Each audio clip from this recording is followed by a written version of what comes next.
All right. Ooh, this is nice. I'm leaning back. This feels great. Damn, I could go all day. Do you feel like you're on vacation? Yeah, kinda. Oh, how sweet would it be if we recorded one of these from like a freaking beach villa, That'd be so nice. wouldn't it? And we're just like sipping pina coladas while we're talking Oh, about movies, and pina we're just colada. like sip. Yeah, I didn't like it very much, but that's fine. I'm in the sand right now.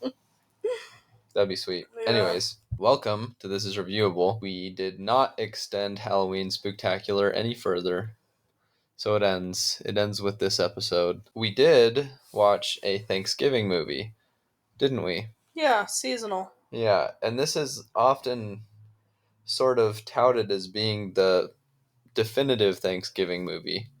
It's very loved by the people that have seen it, and it is Who, our called parents' generation? and it is called Plain,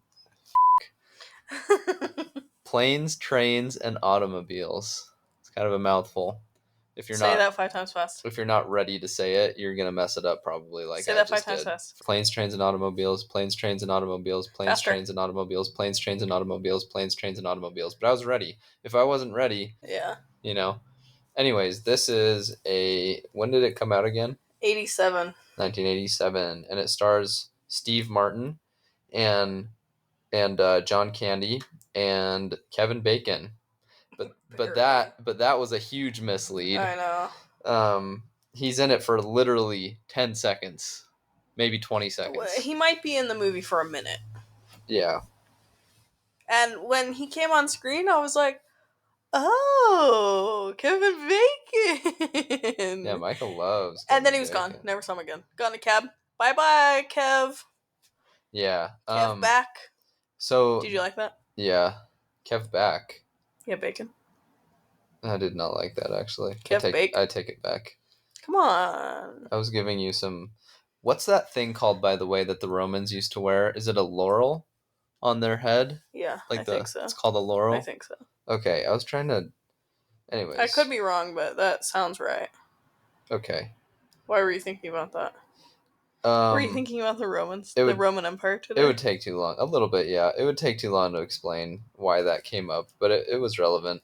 So that's why they say rest on your laurels, maybe. I Like, don't think because so. cause would you win those if you won a gladiatorial match or something? And then Maybe. I don't know. That's not relevant to what we're talking about now. What is Planes, Trains, and Automobiles about? So pretty much, Steve Martin's character, his name is Neil. Uh huh. He is in New York City for some business meeting, some marketing Yep. meeting, right before the holiday. It's 2 days before Thanksgiving, and he's trying to make it home for Thanksgiving back in Chicago. Yeah. And so the movie starts. He's getting out of this meeting. He's trying to catch a cab in rush hour traffic to the airport to make his flight. He makes it to the airport to his gate just in time to find out that his flight got delayed. Right. So it gets delayed. There was a fiasco that happened getting a cab and all of that. He ends up meeting the guy that stole his cab at his gate, and they are an unlikely duo. Right, because they're not getting home to Chicago through flights. Well, Bad weather. this is what happens. They finally get on their plane. Neil is supposed to be sitting in a first class seat, throws a huge fit. The flight attendant is basically like, screw you, I'm not going to help you because you're an asshole. He goes back to sit in economy. He doesn't really throw that big of a fit, honestly. He's not nice. He's definitely an No, asshole. but she's not nice. Sure. She's being difficult and prickly and because he wasn't helpful to begin with. well, no, he paid for a first class ticket and now he's been screwed over. Was ready to have a fight. I don't agree. I think that he was trying to stand up for himself a little bit. I don't think he did it in a very nice way. Anyways, he's sitting next to the guy that stole his taxi, and the guy's name is Dell. And he's like a bigger dude. John Candy. Yeah. The guy played by John Candy. And on their flight to Chicago, they end up getting rerouted because of a huge storm, and they land in Kansas. Is it Kansas City? Wichita. Oh, Wichita, Kansas. Is that right? Yeah, they land in It, Kansas. I literally was just looking at the overview. no, yeah, it was Wichita. I think Wichita's right. Yeah, that sounds right. Anyway, they land where they're not supposed to be. Somewhere There's they're no not supposed to be. flights getting to Chicago, so the duo, Neil and Dell, end up traveling together, trying to get back to Chicago in time for Neil's family Thanksgiving. Yeah, right. And like the movie suggests, planes, trains, And automobiles, are anyway, are taken. yeah, any transportation that they can get, they take to try and make it to Thanksgiving dinner. Yeah. So it's sort of like an unlikely duo, like Micah said, that don't get along, that are very different, and Very they're different. foils to each other, and it's a comedy. But it's got some heart too a little bit. I didn't like it. I didn't like it either. No, I really didn't. I It thought was kind of giving off Dumb and Dumber vibes at points, which I know a lot of. Have you ever seen Dumb and Dumber? uh-uh. A lot of people love that movie, Yeah, but it is stupid, cringy comedy. And there were moments in this movie where I was like, it feels cringy. yeah, Well, there's one particular moment where Steve Martin, because I know Steve Martin came from comedy, like actual stand-up comedy. I'm pretty I didn't sure. know that. And there's a moment where he's just like he loses it with Dell, and he's just letting all of his frustrations out all at once, and it feels like he's riffing, and Mm, like it goes on for too long, yeah, and then he starts really scraping the bottom of the barrel, and it feels like he's trying to make an audience laugh. yeah. And I think that was probably the point in the movie where I was like, That's I don't think I'm gonna like this. it's pretty early on. Yeah, it was weird because at the beginning I've heard nothing but great things about this movie. I've never even heard Like, of this movie. okay, I've heard nothing but glowing things said about this movie. I've never had a go to Thanksgiving film to watch. It starts out with a funny little like he's racing Kevin Bacon for the cab, and like the music and the editing is good, and before that it starts out with it's actually a really funny scene where he's in the meeting. He works in marketing. Did we say that already? And his boss is like looking at the print that they're thinking about putting out there, and he makes like he's gonna open his mouth and say something about it like 6 times, Yeah, and just never says. Takes off his glasses, like breathes in, and then keeps looking at it again, and then like puts it down, takes his glasses off, looks at everybody, opens his mouth. picks it back up, and looks Yeah, at, like, I was thinking that was really funny. yeah, that was actually kind of funny. So I was expecting to love it, at the beginning, and then it just kind of started to grate on me. And the point where I realized I don't love this is the where Steve Martin is riffing in the hotel room at John Candy. That's not to say that it's all bad. Like, there's some stuff that works, some stuff that I think is funny, but other moments that are supposed to be sort of like the really big signature gags, like them cuddling together in the morning, I was Yeah, like, that's not very funny. Granted, I wasn't alive back in, when was this again? late 80s. Late 80s. So I don't know if this was like a pioneering joke that they did, because they end up having to share a bed, right? No, I think it's just a joke. Two heterosexual males sharing a bed joke. Yeah, it's not that It's funny. not that funny. Because they wake up, Because and they had to share basically a full size bed. yeah, and John Candy is like spooning him. He's like, Dell, why are you holding my hand? Did you just kiss my ear? And both of Okay, them like okay, let's. jump apart, and it's like, They're like, oh my gosh, I can't believe that. oh, did you see the Bears game last night? It's just dumb. Trying to be masculine after that. It's not that funny. Yeah, Just And it went on for way too long, because you know exactly where it's going. You know exactly where it's going the minute they have to sleep in the same bed. yeah. It's not that funny to me.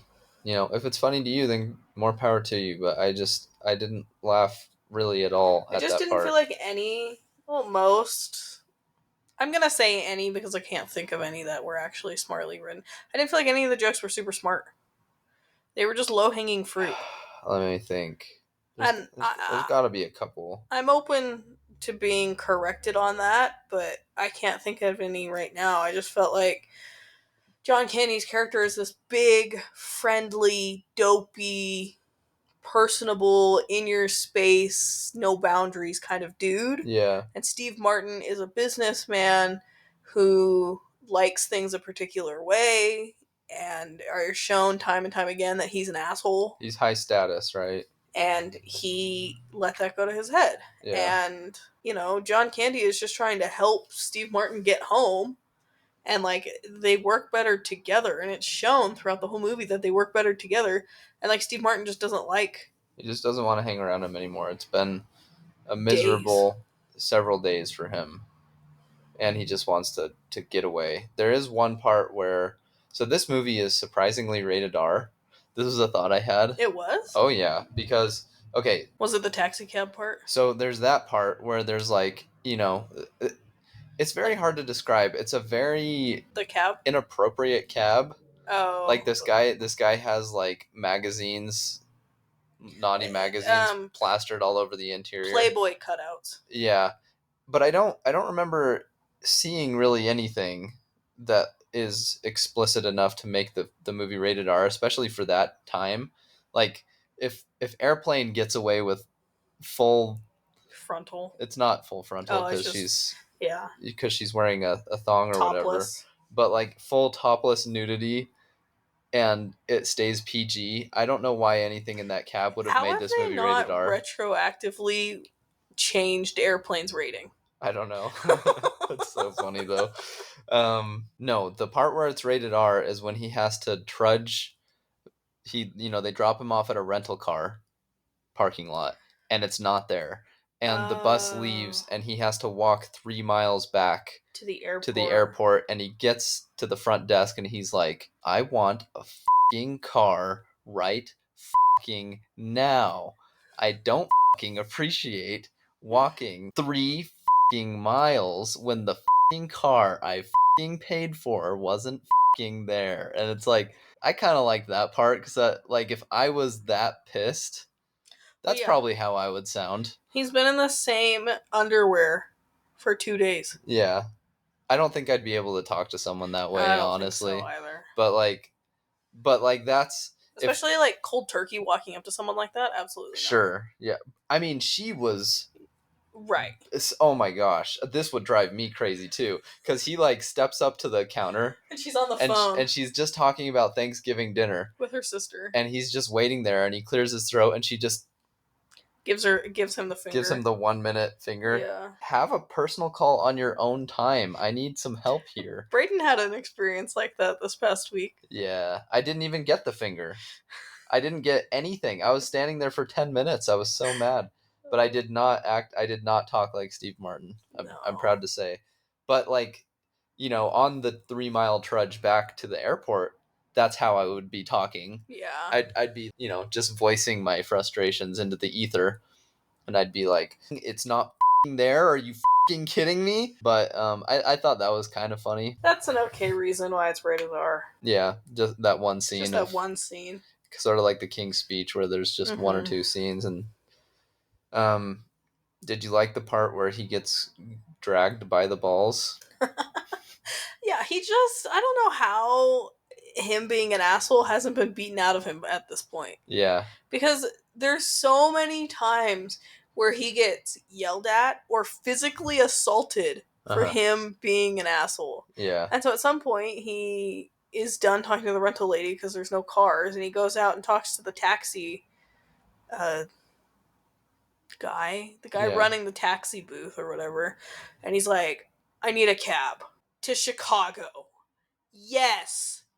And then he just starts yelling at this guy. So the guy punches him in the face. Yeah. And Steve Martin almost gets run over because he falls into the street. And the car that almost runs him over is John Candy's character who had gotten a rental car. Yeah. And John Candy is like, I almost killed you. Why did you fall in the middle of the street? And he turns to the taxi guy and he's like, you need to help him up right now. And the taxi guy grabs him by the balls and literally pulls him up, like standing. And for the next few minutes, Steve Martin's character talks with like a high pitched voice. I thought that was actually kind of funny. Yeah.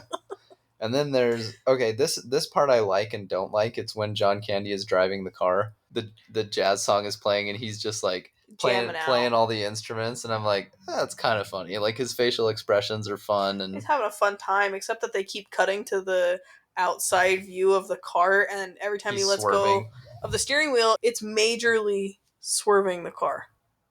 Yeah, and keep in mind this is really icy weather. It's the Like middle of the night. I as you know, having driven in icy weather before, never in a million years would I would be too scared, because fishtailing Yeah. is no joke. Well, especially when you have someone else in the car. Yeah.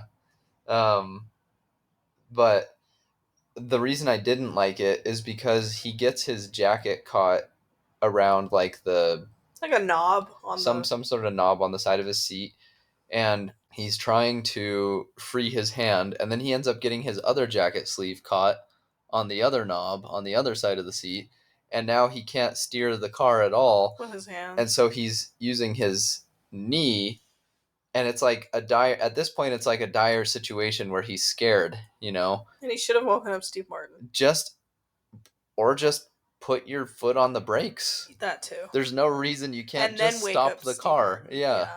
Um I wasn't really loving how that scenario ended. It just ended in a way that was unbelievable. And I know we're kind of being dicks and picking apart a comedy movie, but to some degree it needs to make a little bit of sense. Logically. Like just hit the brakes. Hit the brakes. You don't this whole like scenario where you're steering with your knees and starting to lose control of the car, it doesn't need to happen this way.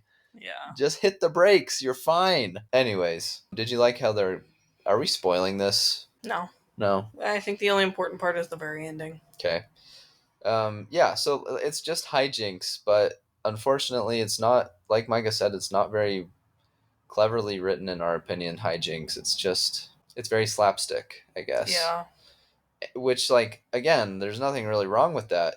This just isn't the kind of slapstick that I guess we like. We liked Airplane, but we didn't really like this. I guess because even though Airplane is dumb, some of those jokes are really clever. Mm-hmm.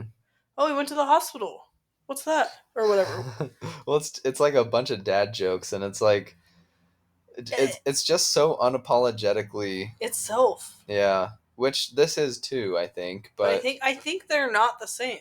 no, this definitely feels like it has like a little bit of a higher aspiration to be more of a thinking man's comedy, I guess, in a weird way. I only say that because it has the sort of emotional moment at the end, which we won't spoil until spoiler section.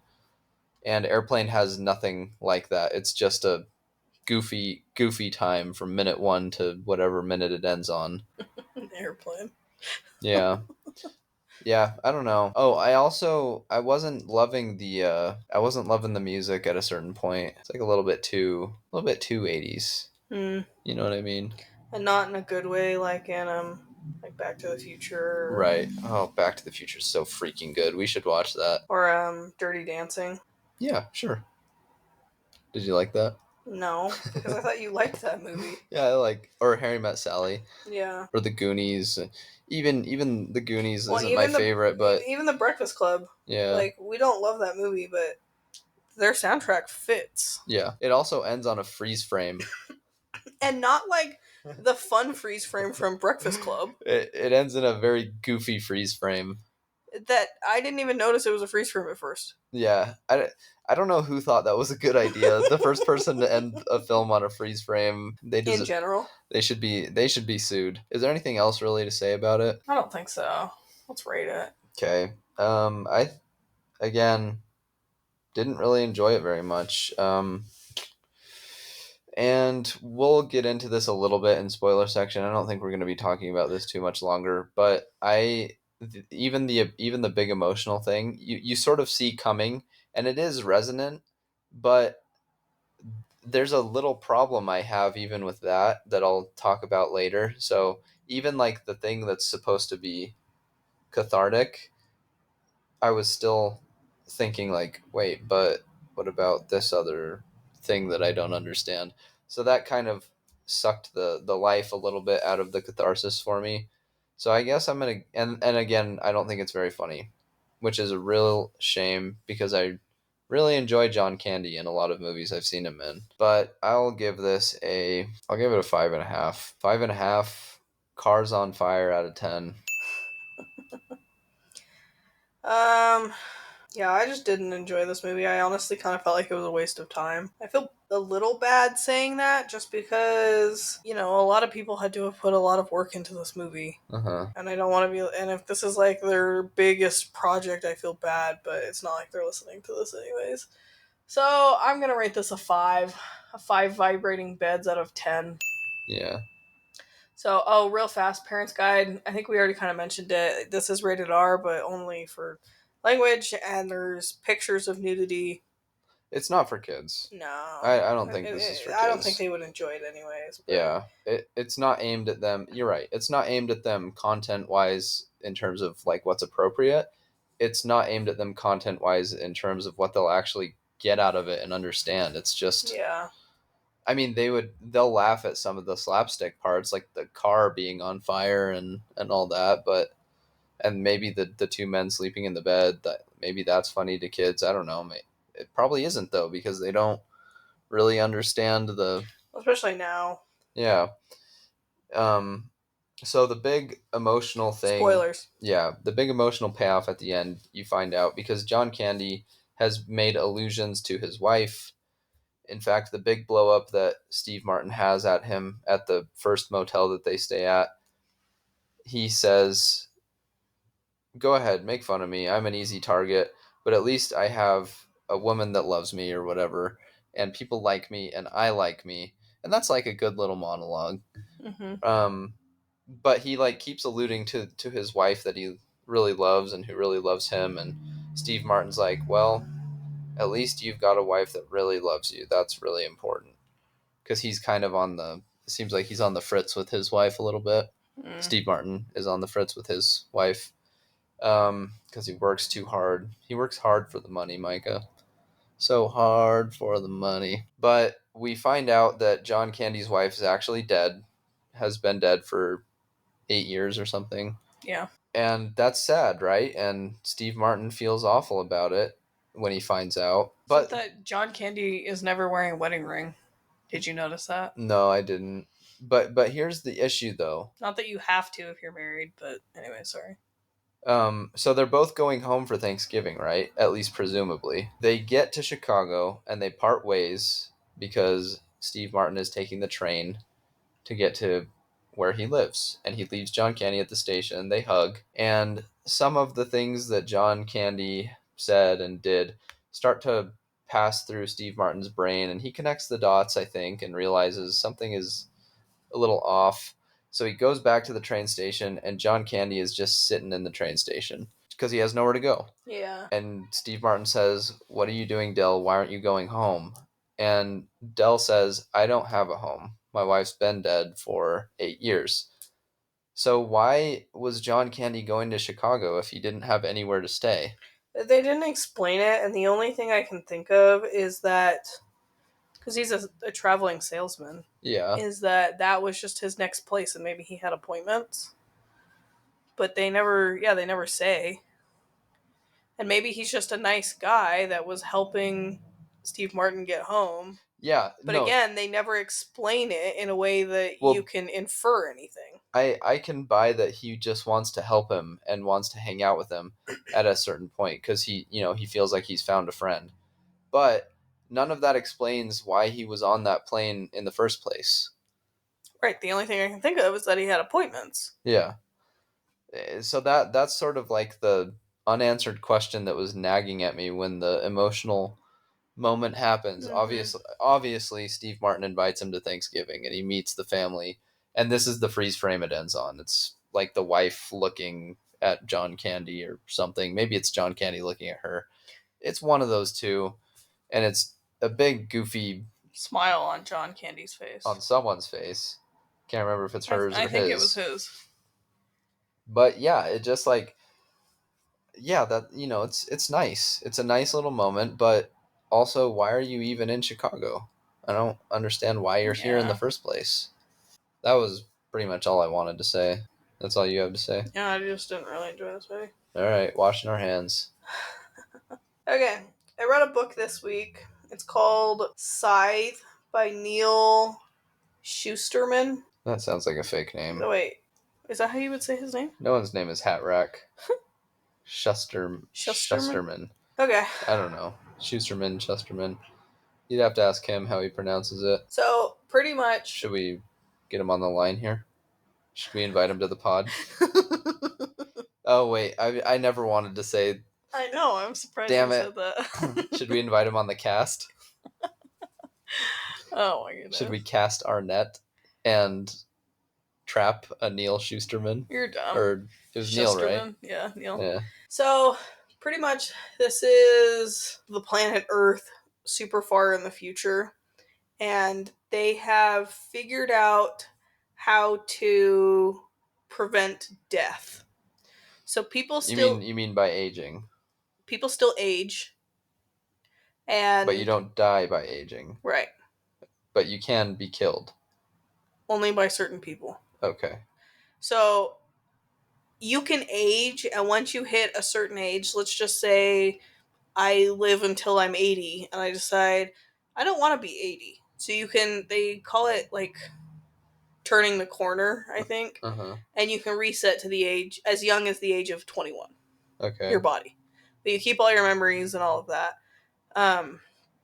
And so people can live multiple lives pretty much because they can just reset and all of that. And so because nobody has the ability to die naturally, there's a population issue or overpopulation. And so they have formed this group of people, they're called Scythes, who go out and kill people. And they have a quota that they're supposed to meet every, not quarter, but like pretty much every quarter. So if they're supposed to kill 200 people, they have, 3 months to kill 200 people. Well, you know what they say, we're nothing if not slaves to the quarterly quota. Exactly. And so the book is about two teenagers. There's Citra and Rowan, who have become apprentices to a scythe. And the book follows both of their perspectives and them learning from their trainer, pretty much, on how their trainer thinks they could be good and effective scythes.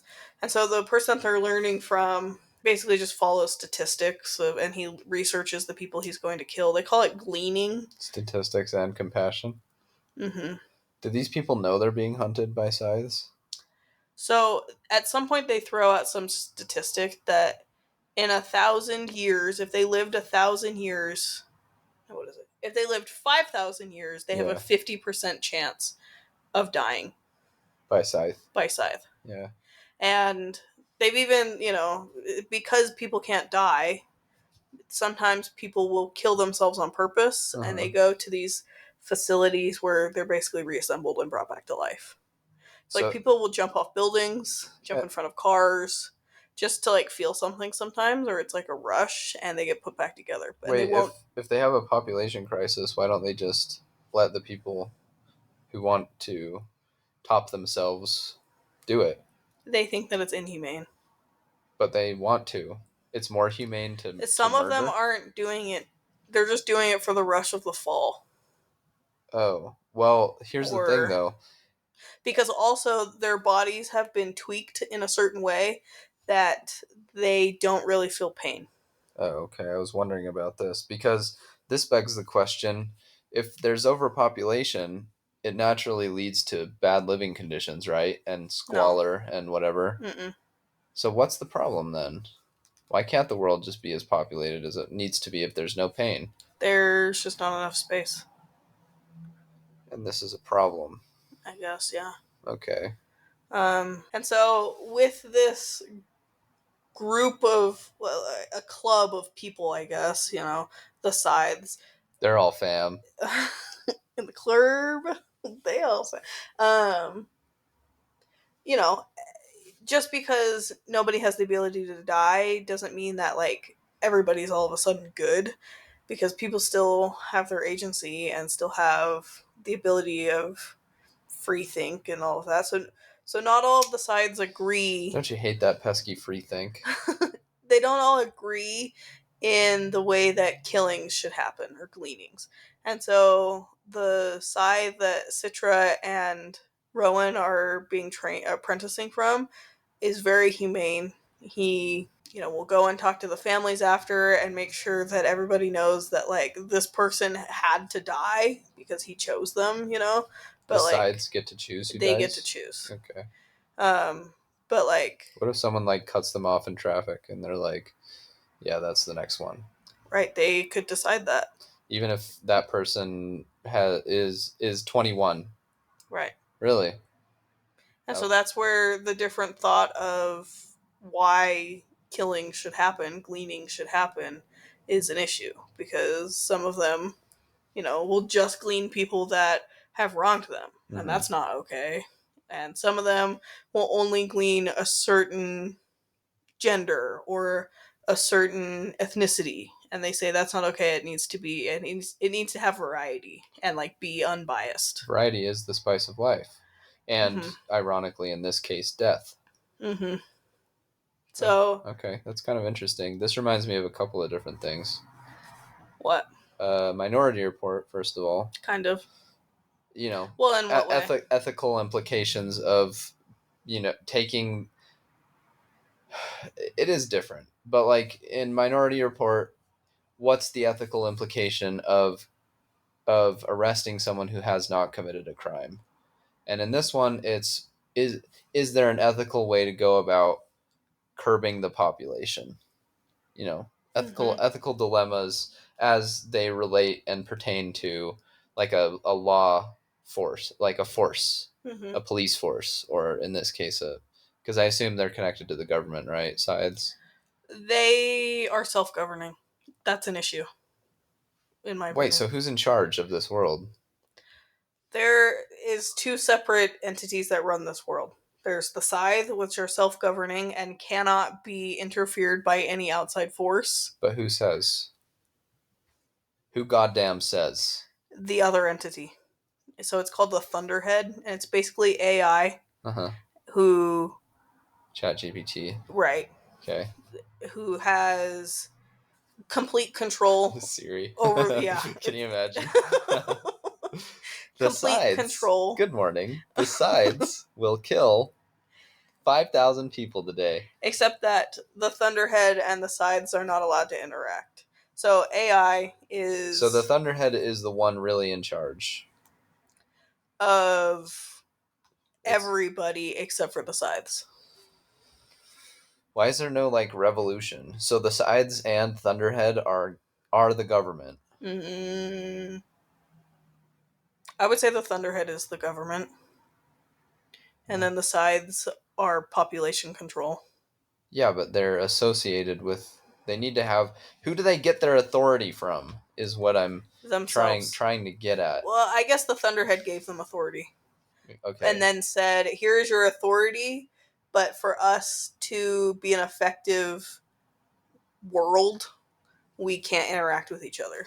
So why doesn't another group just spring up and they call themselves the, I don't know, the Sickles, Nice. and they're like, you know what, we don't like these sides, we're just gonna kill the sides now. See, they came up with this really brilliant thing where if you interrupt a Scythe's business or if you try to harm a Scythe, Yeah, they get to kill your entire family. the scythe does. Yeah. On whose authority? On what law? That's the rule. Why does anyone accept that? Okay, but why can't you just defend your family and kill the scythe that's coming after you? Because overpopulation and But and the statistics of you dying, of you being killed, are so low. 5,000 years, and you only have a 50% chance of dying. it seems like everybody has just accepted that this is the way it is. I think probably because it's also, they don't have to work if they don't want to, but most people do, because what else are you going to do? Yeah. you live as long as you want, pretty much. You can ask a Scythe to kill you, but also like you can have multiple relations, like marriages, and like multiple different families, because you live one whole life, and let's just say, you and I live one whole life and we have 3 kids. Uh-huh. We each turn the corner, and let's just say we stay together. Yeah. We start a whole new family. Let's just say we have 5 kids. We turn the corner, and then we're like, let's just say you got gleaned. So then I turn the corner, and I just keep having kids, and I got remarried, and where does it end? There's an episode of The Sandman where he meets this guy that says he's never gonna die, and the main character of The Sandman is he's the Sandman, but he's called Dream, and he's the god of dreams. So he's in charge of like the sleeping world basically, Okay. and his family is like death is his sister, Okay. and lust is his brother. Androgynous, a they whatever. Anyways, he and Death are in this pub, and this guy is bragging about how he's never gonna die, and Sandman is like, "Can you do that?" Turns to his sister, and he's like, "Can you do that?" She's like, "Yeah, sure. I'll make him immortal." And then the Sandman approaches this guy, and he's like, "So you say you don't want to die?" He's like, "No, of course I don't want to die. Life is great. Like, there's so much to do and see, and so many places to go, and I don't want to die." And Sandman is like, "Okay, well, meet me at this pub in 100 years, and we'll see how you still feel." Mm-hmm. And Sandman is like, he'll be begging for death after 100 years. And then the guy shows up to the pub, and he wants to keep living. And like the whole episode is them meeting throughout different centuries. Mm-hmm. And even when this guy has had like the worst century ever, he wants to keep living because he's like, I lost my wife, I lost my job, my son caught the plague and died. Like, it's been a terrible century for me. So do you want to die? No, of course not. It can't get any worse than this. It's just like sort of an interesting twist on the curse of living forever. The Yeah. idea that it would be a curse to live forever. So it reminds me of that a little bit. Yeah. It, Well, were you done? it reminds me of Blade Runner also, and Looper, just because you have like an organized Yeah. group of people that are sent out to retire people. Yeah. Just to circle back really fast to the different philosophies of how people should be gleaned within the Scythe. Yeah. Oh, they call it the Scythe dumb. Just kind of dumb. What? That's what their group, like when you talk about like their Oh, their organization. Yeah, their organization. Okay. So the Scythe that Citra and Rowan are apprenticing, his name is Scythe Faraday, and he goes based off of statistics. So and compassion. yeah, so at the beginning of the book, he goes to a high school to glean a high school boy because the kid is known to drink and he just got a car. And so in the before, what do they call it? In the what do they call it? In the mortal world, I guess, because I think they call it the post-mortal world now. What's the problem with that though? If no one can die, So that's just how he decides how no. to kill What's people. the problem with drunk driving if no one can die? He just is going off statistics from the mortal world. People died this much percentage from drunk driving. They died this much percentage from depression. They died this much from XYZ. That's just how one person decided. There's another person who, her name is Scythe Curie, like Marie Curie. Yeah. She will go through her day, and when she looks someone in the eyes, and she determines this herself, feels as though they have lived. She feels as though they feel like they have lived enough life. Okay, so She kills them. So this is the equivalent of the crystals told me, and Yeah. Jupiter is in retrograde. Sure. Okay, this is Jupiter in retrograde. Her name is Scythe Jupiter in retrograde. Nice. Okay. There's another Scythe, Gutherson or something, who the way he decides how to kill people is by mass killing. And so he will go to a huge office building and he'll kill everybody. Hmm. And so he'll meet his quota pretty much in one day. Why does no one ever fight back against these guys? Has no one ever killed a Scythe? No, because they can be brought back to life. So, like, if someone enters my office building, for example, and starts shooting up the place, nobody is armed. No, That's another question. Nobody's armed. no, Why? they just aren't. Okay, so why does nobody? Why don't like a group of five like hide around the corner, and then when the Scythe turns the corner, huh? Huh? When the Scythe turns the corner, they all jump him and they beat him. They beat him to death. That's never happened. Maybe, but also if they did that, their entire family would be killed. Them and their entire family would How be would they killed. know who the five guys were? Because the Thunderhead is all knowing and has cameras all over the world and they Well, can look it up. well, how convenient for the Thunderhead. Yeah. Okay. So that was a really. You know how I would do it if I was a Scythe? Tell me. One of those middle school fortune tellers. Where there's like, how many options are there? At the beginning, or Well, four. there's four every way you pull Yeah, it. so Is that 8. right? So there's 8. And Yeah. then eventually there's only 4 options at the bottom. So okay, yeah, that's how I would do it. I think. I'd say, pick a number. 3. Pick another number. 2. Pick a number. You're so dumb. Oh, you're dying. I kind of liked the statistics one though of how people died and Well, it's just as good of a reason.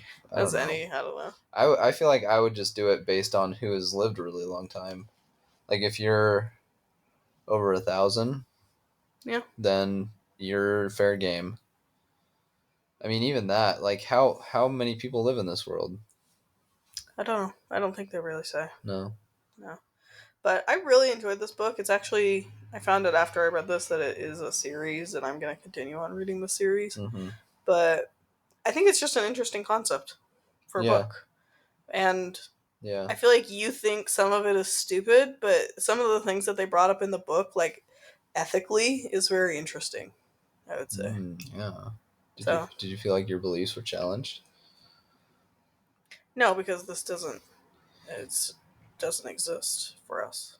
Well, that doesn't mean you can't have. I mean, like, that's the point of something like Minority Report. Yeah. You can talk about it. Is this, if this did exist, right? Then Yeah. what's the right? It's a thought experiment. It's the trolley problem. Well, how else should they deal with population control? Just when they hit a certain age? Well, I still don't understand what the big deal is. Like, you say there's no space. No, What does that look like practically? I think it just means that when, like, what is it, Ready Player One? How Yeah. he lives in the stacks and how people just live in the slums and they just keep Yeah. building up. Just like that. Nobody lives in the slums. They live decent lives. There is still extreme wealth, I don't understand how that's possible. but there is no extreme poverty, I think. Okay, wait. How does everybody live? I don't know. I'd have to think about this more. I'm gonna go to a corner and think about it. Okay, well, I think I'm going to rate this book a 9 separation of church and state. What? So there's a religious aspect No, to I this just as think well? that's kind of like what they were probably going for Why? in the, not exactly like church and state, but like Thunderhead and Scythe are separate. I mean, it could just be like we have 3 branches of government, right? Yeah, but they could just be can't. They that. cannot interact with each other. They can't ever smooch. No, No definitely smooching. not the super smooch. No smooching. What if someone just unplugs the AI? Where is it? I mean, there has to be a server that's housing it somewhere. Yeah, they don't go into that. Huh. Okay. And it's a little Orwellian too, right? Because it's like Big Brother almost. No, because it. I mean, maybe yes, a bit, but also like the Thunderhead is like self-aware and knows. Well, Big Brother is too. I Yeah, think. but Right? like is actively trying to be good. Good according to what belief system? Um, See, you've what's the expression? You've let the cat out of the bag. that's not the expression. That's not the correct use for that here. There's no. You can't put that genie back in the bottle. Something like that. something. You can't once you let the genie out of the bottle, you can't put that genie back in. What? Start talking about ethics and philosophy. You just have to read this book Hmm. to understand it. Maybe I did a bad job of explaining it, but No, it sounds interesting, and it's an interesting concept. I can respect. Shut up. Can't believe that they would do that. Anyway. Don't they know that whoever that is going to be fine? They'll just turn a corner if they need to. We were heckling an ambulance just now because we're now assuming that they're in the Scythe world. Yeah. Even though they're not. That was a real world ambulance. I can also respect that it's not just like a 1-for-1 copy of one of those old sci-fi properties, No, right? I think that It's it was like a very creative concept. yeah, it takes inspiration from a lot of different places, potentially, right? These just happen to be the ones that sprung to mind. It doesn't mean that this guy was inspired by all these. After hearing about this, would you classify this as a sci-fi? Yeah. Okay. If we get the guy on the cast, we can ask him. Neil Schuster? Shoesmith? No one's last Shusterman? No one's last name is Shusterman. If we can get Neil Shusterman on the cast, maybe he can tell us what his inspirations were. Yeah. And then I can ask him, according to what authority do these scythes have authority? When did this all start, sir? And then I can get some answers to some of these questions. All right, that'll be your assignment. Get Neil Shusterman on the cast. Okay? What? What? That's not happening. Why not? Get good. Okay, did you... I'm not quite done with Fargo season 2, so no on that. I don't think I read a book. I didn't play a game, so no. I think we're gonna go watch Heretic. That's next week. Yep, on Tuesday. So stay tuned for that. I guess we're bringing it back, and by it, let's just say, Heresy. Halloween Spooktacular. Oh, nice. I don't know why they're coming out with so many movies that would have fit into... Well, I think just horror movies are kind of having a huge comeback. Right, why didn't any of them release in September or I think October? they did. Heretic didn't. They had Long Legs. Remember, they had The Substance came out in time for that. That like horror is just having a revival right now, and it's all thanks to A24 and Neon. Like those they've started to make it more artsy, I guess. So now people are looking at the genre in a different way. Anyways, this is another A24 thriller horror movie, but from what we've heard, it's not so much a slasher, No. guts and gore. It's more of like a psychological thriller. Yeah. And it looks really interesting. And we'll talk about why it looked so interesting to us in the next episode. Anything else coming up? I guess Fargo season 2 Yeah, and I'll just have the next book from in this Scythe. series, yeah. What's this next one called? Freaking Thresher. Thresher. Yeah, thinking of farming equipment now. Hoe. Hoe. It's just called Hoe. It's just called Tractor. And it's like the Brotherhood of Hoes. Yeah. No, the next one is called Thunderhead. Cool. Well, take us home. Have a great week, everybody. Bye.